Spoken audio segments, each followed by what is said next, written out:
ఈ వీడియోలో కనిపిస్తున్నటువంటి వస్తువులతో నాకు ఎన్నో మధురమైన తీయని జ్ఞాపకాలు ఉన్నాయి. ఈ ఇత్తడి పళ్ళెము తమ్ముళ్ళ పెళ్ళిళ్ళు అయినప్పుడు అమ్మ నన్ను వాడుకోమని ఇచ్చింది. ఈ పూల సజ్జ అమ్మ తన పుట్టినరోజు నాడు మా అందరికీ ఇచ్చింది.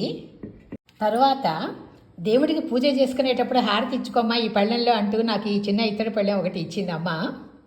ఇక్కడ కనిపిస్తున్న కమలాలు ముగ్గురు తమ్ముళ్ళ పెళ్ళిళ్ళు అయినప్పుడు అమ్మా నాన్న ఇచ్చారు నాకు ఇవి.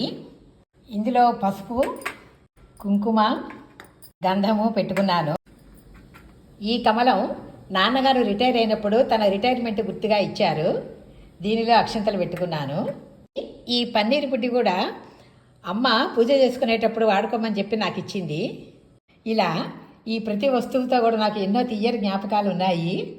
మనం తర్వాత అనేకం కొనుక్కుంటాము, కానీ ఇవి వాడుతున్నప్పుడు వస్తున్నటువంటి తృప్తి చాలా ఎక్కువగా ఉంటుంది.